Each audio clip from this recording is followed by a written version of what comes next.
कानून क्या कहता है? कानून ये कहता है यदि आपने कर्जा लिया, बेटा हट जा, यदि आपने कर्जा लिया तो आपके पड़ोसी को तो बताना दूर की बात है, आपके वाइफ को भी नहीं बता सकते हो कि आपने कर्जा लिया हुआ है। और ये क्या कर रहे हैं? ये मोहल्ले में बता रहे हैं पूरे। कानून आपको पता होना चाहिए। और जब कोई रिकवरी वाला है, बैंक वाला है, कोई भी रिकवरी वाला है, उससे पेपर मांगो पहले तो। उसके पास आई कार्ड होना चाहिए। नहीं, अगर आई कार्ड नहीं है ना तो तुरंत पुलिस को बुला लो। सब फर्जी देते हैं, मोबाइल में दिखाएंगे। मैं कह रहा हूँ पुलिस को बुला लो ना, सबके पास पुलिस का नंबर है ना भैया। अगर सुनो ना, मैं तरीका बता रहा हूँ भाई, प्रॉब्लम पे बात मत करो। दो तरीके होते हैं। मैं आचार्य चाणक्य का शिष्य हूँ। आचार्य चाणक्य कहते हैं तो समस्या पे बात कर लो, 4 घंटा 6 घंटा करते रहोगे कोई समाधान नहीं मिलेगा, या समाधान पे बात करो। मैं तो समाधान बता रहा हूँ। जब कोई रिकवरी वाला आए सबसे पहले उससे पूछो भैया आई कार्ड दिखा। वो कि भाई साहब आपका लोन, मैं बात ही नहीं करूंगा लोन वोन कौन सा, आई कार्ड दिखा। तू आया कहां से? आपके बैंक से आया ना, तो बैंक का दिखा। वो कह नहीं जी बैंक से नहीं आया, क्योंकि ज्यादातर रिकवरी वाले बैंक के नहीं है, थर्ड पार्टी है। वो दिखाएगा जी XYZ कंपनी। उसको बोल मैं तो जानता नहीं इस कंपनी को, मैंने लोन लिया HDFC से, ये कंपनी वाला मेरे को क्यों परेशान कर रहा है? वो कह जी हमारी कंपनी को काम दिया रिकवरी का। बात सही है, दिया जा सकता है ना। आपकी कंपनी को काम दिया, उसका लेटर दिखा। कहां पे लिखा है कि तेरी कंपनी को काम दिया? प्रूफ दिखा भाई। समझ रहे हो ना? थोड़ा कानून समझना पड़ेगा भाई थोड़ा सा, क्योंकि लड़ाई ऐसे नहीं लड़ी जाएगी। क्योंकि अगर तुम समझोगे नहीं ना तो तुम्हें मूर्ख बना देंगे। अब वो लेटर दिखाएगा। अब उसको बोलो DRA का लाइसेंस दिखा। DRA क्या होता है? Date recovery agent. जो भी रिकवरी एजेंट बनता है उसको एक लाइसेंस लेना पड़ता है। हर व्यक्ति को लाइसेंस लेना पड़ता है। आपके घर आने वाला कोई भी रिकवरी एजेंट बिना DRA लाइसेंस के आ ही नहीं सकता। अगर आ रहा है तो वो इलीगल है। और ये RBI की गाइडलाइंस है, मैं अपनी तरफ से नहीं बना रहा। क्या बोलते हैं इसको? DRA, याद रखना, शॉर्ट में याद रहेगा ना। DRA फुल फॉर्म होती है डेट रिकवरी एजेंट। तो जो रिकवरी एजेंट होता है उसका एक सर्टिफिकेट होना चाहिए और हमेशा उसे अपने पास रखना होता है। वो सर्टिफिकेट कैसे मिलता है थोड़ा बता देता हूं। जो भी व्यक्ति, जैसे मान लो मैं कहता हूं मैं रिकवरी एजेंट बनना चाहता हूं, तो क्या मैं डायरेक्ट बन जाऊंगा? नहीं, मुझे पहले वो कुछ कोर्स देंगे पढ़ने के लिए। उस कोर्स में रूल्स एंड रेगुलेशंस होंगे। उसके बाद मेरा एक टेस्ट लेंगे कि मैं इन रूल्स एंड रेगुलेशन को याद कर चुका हूं कि नहीं कर चुका हूं। टेस्ट अगर मैं पास कर लूंगा तो मुझे वो सर्टिफिकेट मिलेगा। और जिसके पास DRA का लाइसेंस या सर्टिफिकेट होगा वो गाली गलौज बदतमीजी कर ही नहीं सकता, क्योंकि उसमें लिखा है अगर आपके पास DRA का सर्टिफिकेट है और आपने गाली गलौज बदतमीजी की, आपका सर्टिफिकेट रद्द हो जाएगा। वो रिकवरी नहीं कर सकता। वो नहीं बेटा, कॉल करो इसको, कॉल करो। मैं ऐसे बात नहीं करूंगा, स्पीकर पे बात करो। हाँ बात छोड़ो ना, आप स्पीकर पे लगाओ, आप ही बात करो ना। भैया मेरे बच्चों को लेने कब आ रहा है? मैं यहाँ पे खड़ी हूँ। अभी 2 चीजें और, क्योंकि जो जानकारी देनी है वो जरूरी है। अगर डेट रिकवरी एजेंट लाइसेंस है उसके पास, और लाइसेंस लेने के बाद वो गाली गलौज करता है, बदतमीजी करता है, तो उसका लाइसेंस कैंसिल हो जाएगा। ये आपको रूल पता होने चाहिए। अब जब कोई आपके यहाँ रिकवरी वाला आया, आप सबके पास मोबाइल फोन है, ये मोबाइल फोन आपका हथियार है। जैसे आए ना तुरंत फोन का वीडियो रिकॉर्ड करके फोन जेब में रख लो, पूरा बताओ भी नहीं, चालू रखो। आजकल तो पता भी नहीं चलता रिकॉर्डिंग हो रही कि नहीं हो रही है।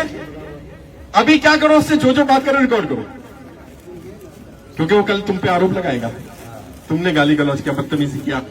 अच्छा कई लोग हमारे ऐसे हैं बदतमीजी कर भी देते, करना मत भाई। तुमने बदतमीजी नहीं, शुरुआत मत करना। अगर सामने वाला शुरुआत कर दे तो फिर छोड़ना नहीं, फिर देख लेंगे। हाँ फिर देख लेंगे। मैंने बताया ना, अपनी तरफ से गलत नहीं करना, क्योंकि अपनी तरफ से गलत करोगे तो कानून तुम्हारे खिलाफ हो जाएगा। अगर सामने वाला शुरुआत करता है तो फिर देखेंगे उसको कैसे करना है। वीडियो रिकॉर्ड करो और वीडियो रिकॉर्ड करके हमारे नंबर पर भेज दो। हम उसको इतना वायरल करेंगे, इतना वायरल करेंगे। अभी पहले मैं अपनी बात रख दूं भाई साहब, उसके बाद फिर आपके सवाल भी लूंगा। मैं यहाँ जाने वाला नहीं हूं भैया, घर छोड़ के आ गया हूं।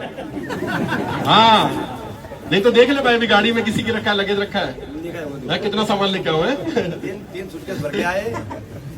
मैं आ गया हूँ भाई, अभी मेरे पास रहने की जगह नहीं है यहाँ। अरे बस ये कह दिया, यही बहुत है। ऐसे तो बहुत सारे घर है, तुम लोग का दिल में इतनी जगह है यार। मेरा घर है और प्लस दिल्ली मेरा ससुराल है, तो आप मेरे ससुराल पक्ष की तरफ से आए हो तो मोस्ट वेलकम।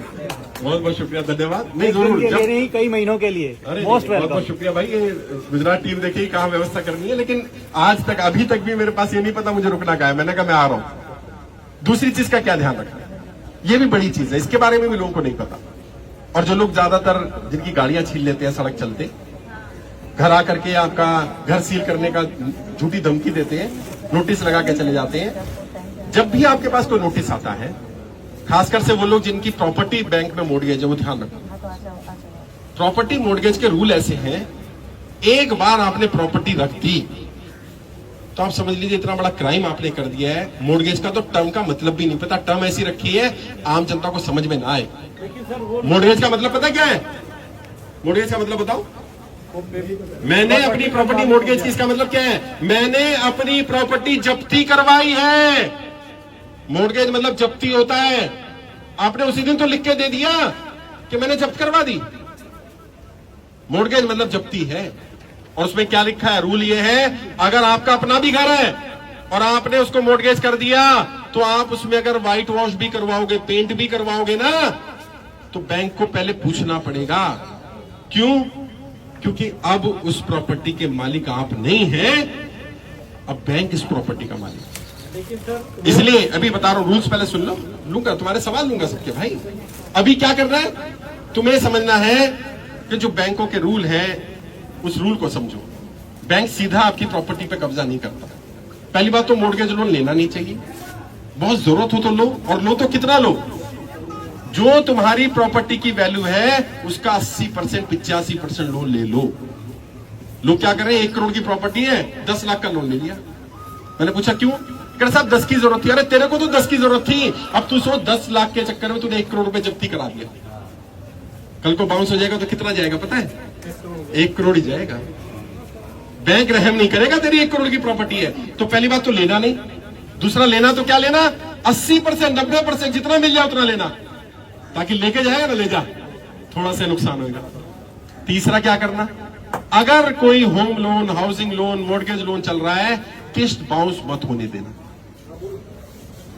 कोशिश करना किस्त बाउंस नहीं होनी चाहिए। 1 हो जाए गलती से तो 2 तो बिल्कुल नहीं होनी चाहिए, क्योंकि 2 तक तो फिर भी राहत है। अगर गलती से 3 किस्त बाउंस हो गई तो अब आपका सरफेसी एक्ट लागू हो जाएगा। ये सरफेसी एक्ट क्या होता है? वैसे सरफांसी एक्ट कहता हूं, क्योंकि फांसी का फंदा है। क्या हो जाता है? जैसे ही 3 किस्तें बाउंस हुई, अब आपने जो प्रॉपर्टी जब्ती रखी हुई थी, बैंक आपसे सारा आउटस्टैंडिंग मांग लेगा, सारा पैसा वापस करो। अबे जो 3 किस्त नहीं दे पा रहा वो सारा कैसे देगा यार? कोई कानून किसने बनाया मुझे समझ में नहीं आता। मैं बैंक के अधिकारी से मिला, मैंने भाई एक बात बताओ, 3 किस्त बाउंस होने आप कौन सा नोटिस देते हो? कहते हम सिंबॉलिक पोजीशन 13(2) का नोटिस देते। मैंने उसमें क्या मांगते हो? कह रहे सारा पैसा मांगते। मैंने दिमाग है, रोटी खाते हो कि गोबर खाते हो? कह रहे क्यों? मैंने जो किस्त तो दे नहीं पा रहा, पूरा पैसा कैसे देगा भाई? कह रहे तो क्या होना चाहिए? मैंने कम से कम ये होना चाहिए, तेरी 3 महीने की बाकी है, 3 महीने का पहले पैसा दे, नहीं तो तेरी जब्ती करेंगे, ताकि उसको डर बैठे। उसको तुम सारा पैसे का मांग लेते हो यार, और इसका व्यापार बंद हो गया, कोई काम धंधा नहीं है, कुछ नहीं है, तो क्या करेगा? वो प्रेशर में आ जाएगा। तो सरफेसी एक्ट बहुत खतरनाक एक्ट है। फिर भी 13(2) का नोटिस आ जाए तो तुरंत किसी वकील को, हमारी टीम जो है वो फ्री में हेल्प कर देगी, लेकिन आपको डीआरटी में केस जाएगा तो वकील को करना पड़ेगा। डीआरटी में भी कहना नहीं चाहिए, कई वकील साथी भी यहां नाराज हो जाएंगे, लेकिन बहुत सारे वकील भी गड़बड़ कर रहे हैं। सच्चाई बता रहा हूं, बंदा कहां मर रहा है, मतलब मैं बता नहीं सकता बेचारा है? नहीं, एडवोकेट है डीआरटी के, ये तो ईमानदार है। ये ईमानदार है, वो खुद बताएंगे आप। वो बता देंगे, उनसे पूछ ले, अभी मैं मौका दूंगा उनको कि एक्चुअल में एडवोकेट भी गड़बड़ कर रहे हैं। वो मिल जाते हैं बैंक वालों से, क्योंकि बैंक वाले पैसा खिला देते हैं। आप कितना पैसा दोगे? तो कोशिश ये करनी चाहिए अपनी तरफ से किस्त बाउंस नहीं होने देनी। कोई नोटिस आए तो नोटिस को पढ़ना है। कई लोग यहां भी नोटिस लाएंगे, मेरे सामने खोलते हैं। मैंने कितने दिन पहले आया कर 3 महीने, मैंने पढ़ा भी नहीं तुमने? वो देख तो ले फांसी का है कि किसी चीज का है, कहां का है नोटिस। भाई नोटिस पढ़ लिया करो, नोटिस कोई फांसी का फंदा नहीं है। और जब कोई नोटिस कर रहा है, नोटिस भेज रहा है, तो जैसे बैंक नोटिस भेज रहा है तुम भी नोटिस भेज दो। तुम बैंक कह रहा है तुमने किस्त नहीं भरी, तुम अपना रीजन लिख के दो। क्यों? ताकि कल जब कोर्ट में जाएगा तो बैंक का भी प्रूफ होगा, तो आपका भी प्रूफ होगा। भाई मैंने बैंक को पहले ही बताया था। एक डीआरटी का केस बता रहा हूं भाई साहब, बड़ा बढ़िया केस। व्यक्ति की नौकरी थी, नौकरी छूट गई, कंपनियां बंद हुई बहुत सारी, तो नौकरी छूटी लोगों की। उसने, क्योंकि हमारी वीडियो सुनी थी, उसने क्या करा, उसने बैंक में नौकरी का जब नोटिस आया छोड़ने का, 3 महीने का नोटिस होता ना, नोटिस पीरियड में ही बैंक को नोटिस भी भेज दिया और एक लेटर भी भेज दिया कि जी मेरा ये नौकरी का नोटिस आ गया है, 3 महीने मेरी नौकरी चली जाएगी, 3 महीने बाद मैं किस्त नहीं भर पाऊंगा जब तक मुझे नई नौकरी नहीं मिल जाती। बैंक को पता चल गया कि 3 महीने बाद किस्त तो आनी नहीं इसकी, लेकिन क्योंकि उसका केस ठीक चल रहा था तो बैंक वाले का फिर लेटर आया कि आपका तो रेगुलर केस चल रहा है, लोन चल रहा है, तो अभी तो आपसे कोई ऑब्जेक्शन नहीं करे, नहीं आज नहीं है, कल को होगा तेरे को, इसलिए बता रहा हूं। और फिर बैंक भी चला गया लेटर लेके।